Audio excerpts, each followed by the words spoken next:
warahmatullahi wabarakatuh. Selamat siang anak-anak. Kita mulai pelajarannya. Sebelum kita mulai pelajaran, kita berdoa menurut kepercayaan dan agama masing-masing ya. Untuk ketua kelas bisa dipimpin untuk berdoanya.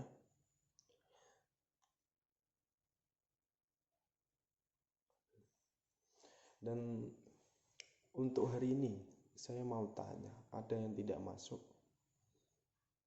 Alhamdulillah masuk semua ya. Alhamdulillah. Untuk pembelajaran hari ini kita tetap mengikuti anjuran pemerintah, yaitu daring. Jadi gitu ya, untuk menunggu untuk penyakit COVID-19 ini bisa berakhir, baru kita bisa bertemu secara langsung. Jadi gitu ya. Kita melanjut untuk materi tetap yang untuk yang kemarin, jadi prinsip-prinsip organisasi kantor. Nah, jadi apa sih yang dimaksud prinsip-prinsip organisasi kantor? Ada yang tahu? Kalau ada, coba dijawab. Oh, masih belum ada ya. Ya, jadi gini ya, saya berjelas anak-anak untuk prinsip-prinsip organisasi kantor. Apa sih prinsip-prinsip organisasi kantor itu?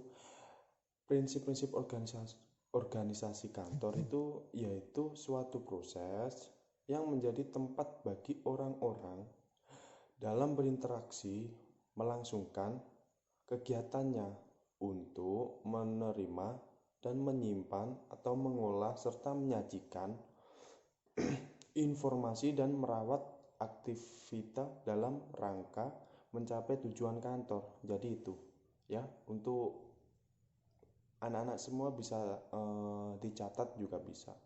Dan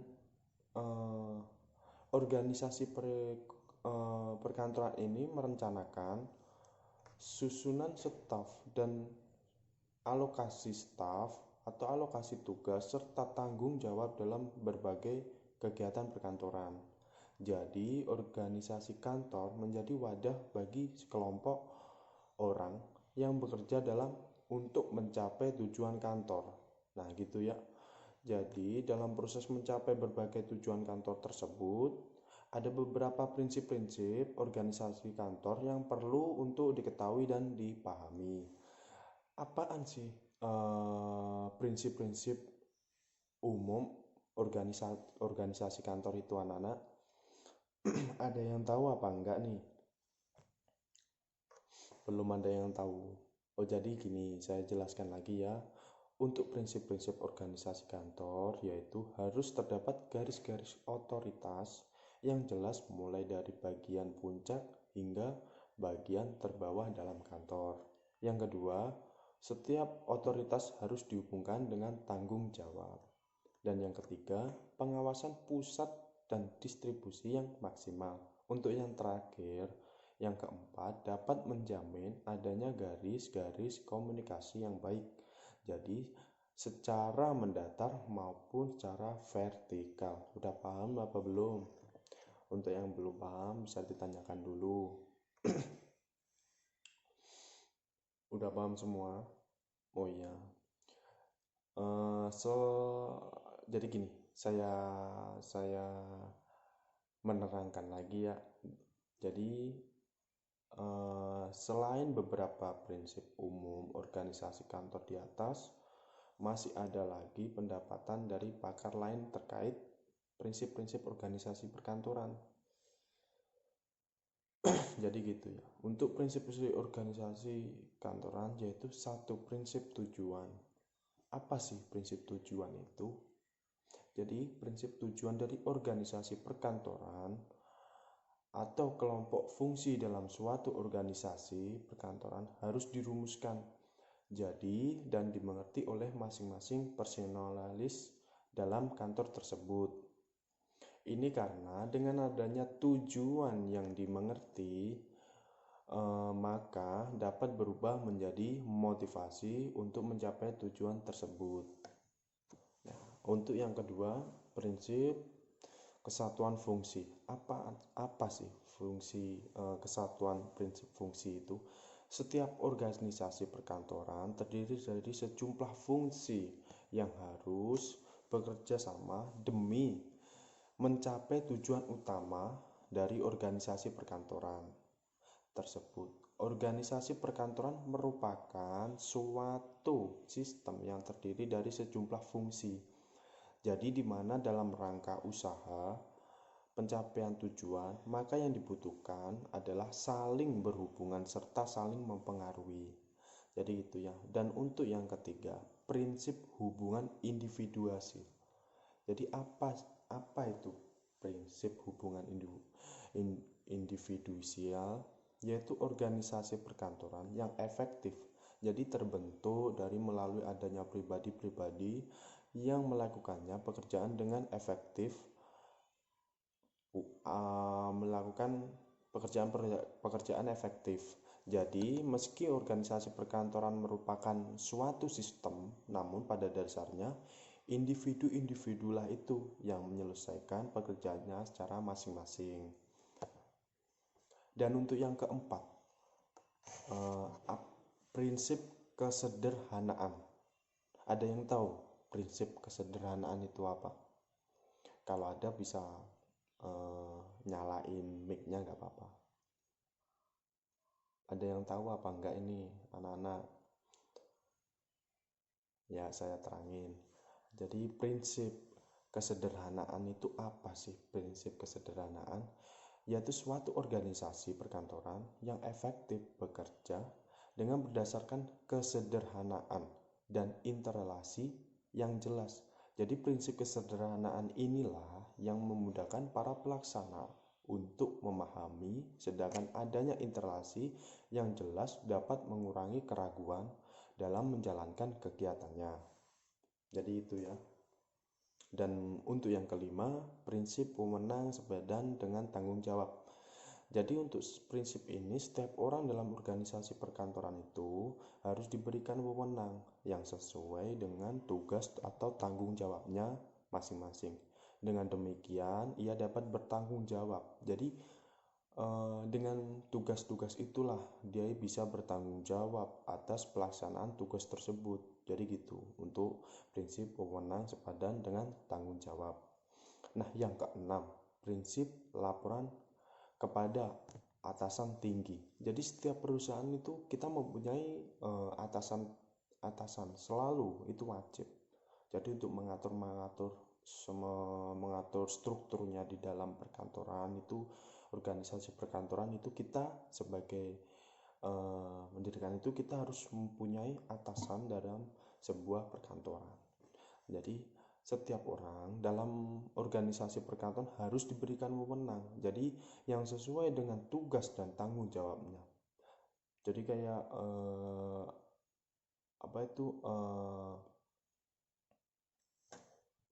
jadi agar masing-masing personalnya dapat mengetahui dengan jelas kepada siapa kita harus melapor. Terus maka tiap petugas di dalam organisasi perkantoran itu harus menerima perintah dari atasan. Jadi kita itu yang bertanggung jawab itu harus atasannya. Dan untuk yang ketujuh yaitu prinsip kepengawasan dan kepemimpinan. Jadi kepemimpinan dan pengawasan yang efektif dalam suatu organisasi kantor yaitu ditegakkan sehingga tujuan organisasi perkantoran dapat berjalan atau dapat tercapai dengan hasil yang maksimal. Jadi pengawasan yang efektif dapat ikut mencegah kemungkinan terjadi perubahan arah dalam mencapai tujuan. Jadi gitu. Dan sementara itu, pengawasan yang efektif juga merupakan proses belajar bagi organisasi waktu yang akan datang. Dan untuk selanjutnya kita beralih ke prinsip jangkauan pengawasan. Apa sih yang dimaksud dengan prinsip jangkauan pengawasan? yaitu agar penguasaan dan kepemimpinan dalam organisasi perkantoran itu berjalan secara efektif. Jadi, maka sejangkauannya pengawasan itu di bawah pengawasan langsung dari seorang manajer kantor atau seorang pengawasan yang dibatasi. Ini karena kita itu semakin jauh pengawasan manajer kita, jadi semakin besar kemungkinan menurunnya pertumbuhannya. Kemampuan pengawasan gejala inilah yang melahirkan aja yang disebut hukum semakin berkurangnya tambahan kemampuan pengawasan. Dan pada awalnya tambahan kemampuan pengawasan itu meningkat hingga mencapai optimum pengawasan. Setelah itu tambahan pengawasan tersebut akan semakin berkurang sampai akhirnya mencapai titik nol, bahkan negatif, dan atau artinya terjadi suatu kekacauan pengawasannya. Dan untuk materi kedua yang kita belum, sebelum kita melanjut ke materi yang kedua, untuk yang materi ke-1 tentang struktur organisasi atau yang saya maksud, materi yang pertama untuk prinsip-prinsip organisasi kantor, ada yang ditanyakan apa tidak untuk anak-anak? Kalau ada yang ditanyakan bisa langsung on mic ya, jadi untuk mic-nya dibuka. Belum ada? Udah paham semua? Ya, kalau sudah paham semua, jadi saya akan melanjutkan untuk yang materi yang kedua. Jadi untuk yang materi kedua itu, jadi kalau untuk organisasi perkantoran itu dari kita itu ada prinsip perkantoran. Jadi yang kedua itu kita ada bentuk-bentuk organisasi kantor. Apa sih bentuk-bentuk organisasi kantor itu? Nah, organisasi kantor itu dibedakan menjadi, pertama, satu, organisasi garis atau lini. Apa yang dimaksud organisasi garis atau lini itu? Ada yang tahu? Untuk teman-teman semua, atau ada anak-anak semua? Kalau ada yang tahu bisa di mic dinyalakan dulu, nggak apa-apa. Ya, saya kasih tahu ya, saya perjelas untuk materinya. Untuk apa sih organisasi garis atau lini itu? Organisasi lini atau organisasi garis yaitu suatu bentuk organisasi yang di dalamnya terdapat garis wewenang. Jadi organisasi wewenang yang menghubungkan langsung secara vertikal antara atasan dengan bawahnya. Seluruh bagian mulai dari puncak pemimpin sampai terendah dihubungkan dengan suatu garis wewenang atau komando. Jadi di dalam tipe organisasi garis atau lini itu kekuasaan berjalan secara langsung dari atasan kepada bawahnya langsung dari manajer kepada orang-orang atau karyawan, sampai setiap orang dalam organisasi tercakup di dalamnya. Jadi suatu perintah datang dari atasan kepada bawahannya dan langsung dalam garis langsung.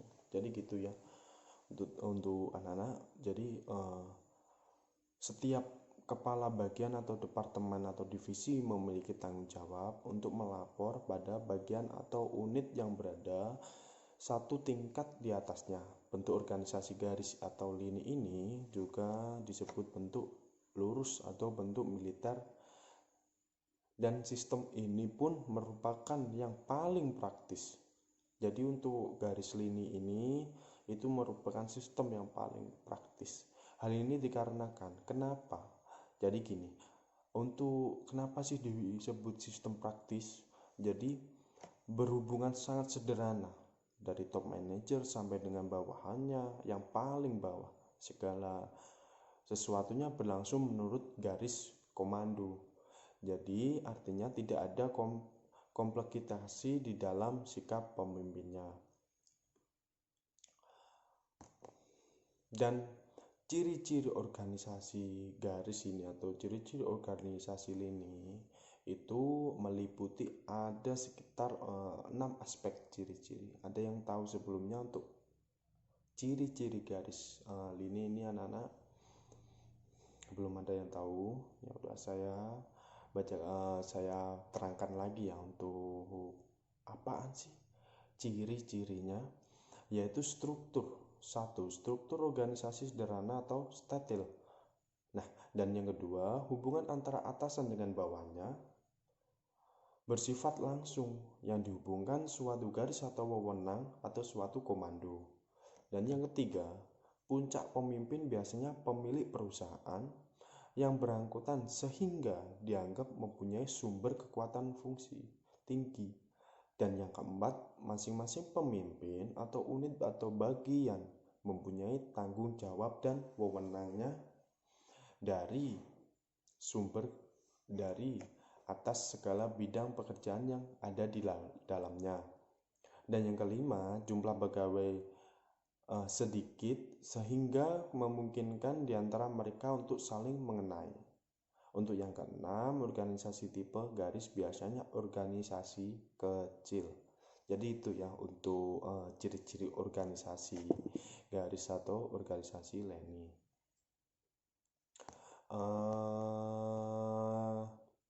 Ada untuk organisasi leni ini ada yang ditanyakan untuk anak-anak. Kalau ada bisa dinyalakan untuk mic-nya. Dan kalau tidak ada, saya akan melanjutkan organisasi yang kedua, yaitu organisasi staf. Jadi apa itu organisasi staf?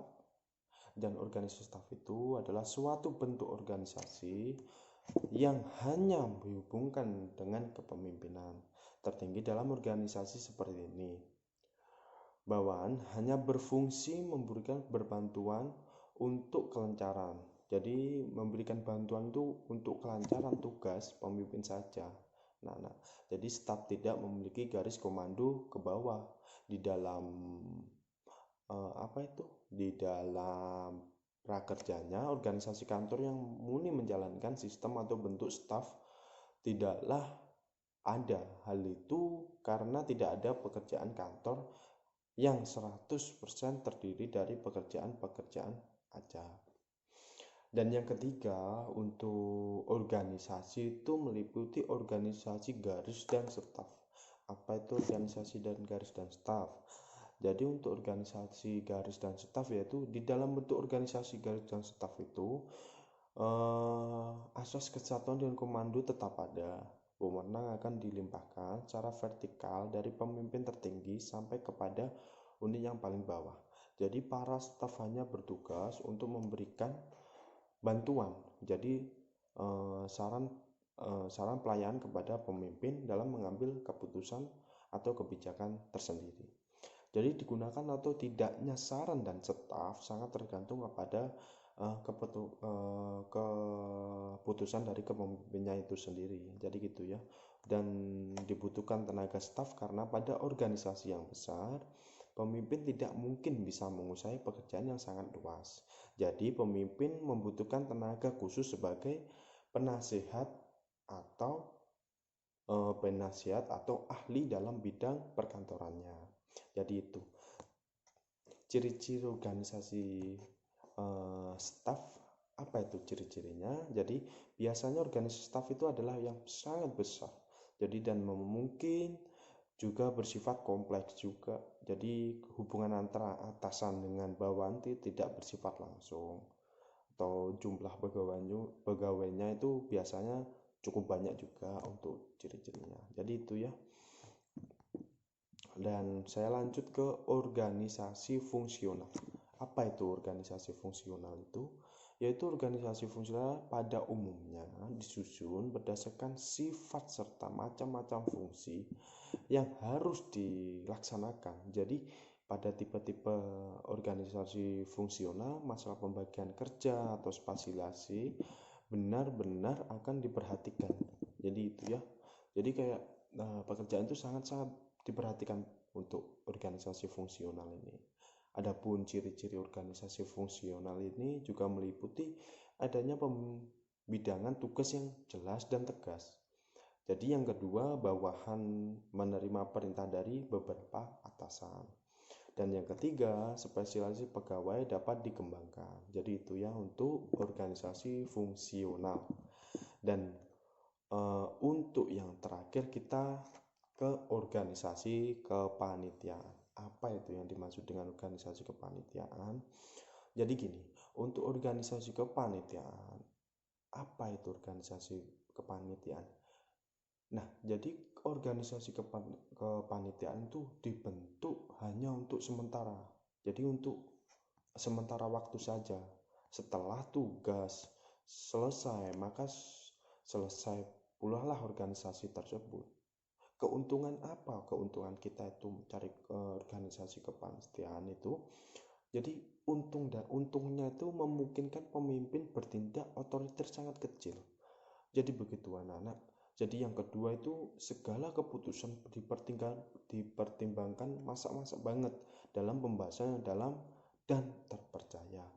Untuk keuntungan yang selanjutnya itu dalam organisasi kepanitiaan itu yaitu koordinasi kerja telah dibahas oleh suatu tim. Jadi gitu.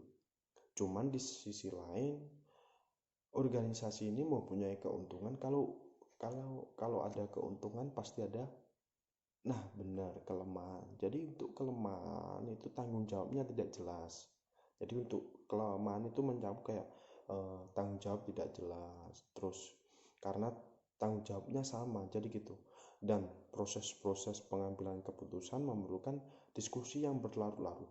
Jadi yang menghambat. Jadi kita itu kayak terhambat pelaksanaan tugasnya. Jadi itu. Dan kelemahan mencakup lagi tuh kreativitas karyawan-karyawan terhambat dan juga untuk dikembangkan karena faktor kontrafektivitas lebih dipentingkan. Jadi gitu. Dan untuk materi yang kedua ini anak-anak udah pada paham apa belum untuk tentang untuk struktur ya. Jadi udah paham apa belum untuk kita itu struktur organisasi ini? Kalau yang belum paham bisa dinyalakan mic-nya, nggak apa-apa. Jangan malu bertanya anak-anak. Udah paham semua?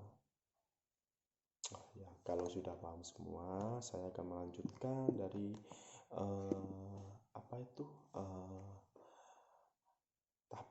tabel dari struktur organisasi perkantoran. Jadi untuk tabel struktur organisasi perkantoran ini, untuk materi yang selanjutnya kita akan mempelajari tentang tabel atau struktur organisasi. Jadi berupa tabel. Jadi untuk tabel ini kita meliputi satu yang paling atas, kita itu mendirikan direksi. Udah muncul kan di HP-nya anak-anak nih, udah ya.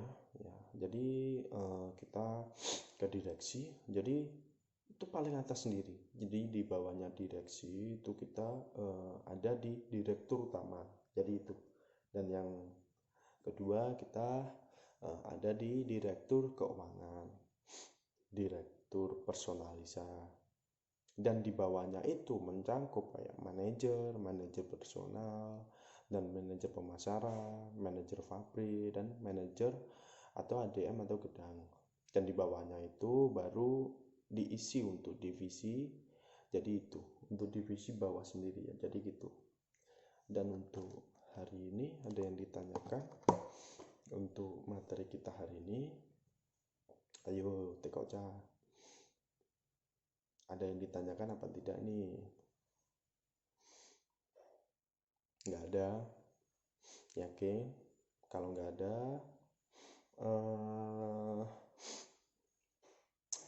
ada, saya beri tugas. Nanti anak-anak bisa dibuka di Google Classroom aja ya. Nanti saya kasih tugas di situ, anak-anak bisa buka untuk dikerjakan. Ya, untuk pengumpulannya nanti langsung aja serahkan ke email saya atau ke Google Classroom kita saya ya. Jadi gitu. Dan untuk pembelajaran hari ini kita cukupi sekian ya anak-anak. Jaga protokol kesehatan, apalagi masih uh, lagi COVID ya teman-teman. Jadi dijaga untuk kesehatannya. Semoga kita dalam lindungannya. Amin amin ya rabbal alamin. Semangat terus untuk belajarnya. Nggak apa-apa, kita masih daring kayak gini tuh gak apa-apa, nunggu pemerintah dulu. Jadi kalau virusnya ini memang sudah tidak ada, nanti kita bisa bertemu secara offline. Jadi juga saya sendiri juga gak enak kalau online terus. Jadi gitu ya. Ya, assalamualaikum warahmatullahi wabarakatuh.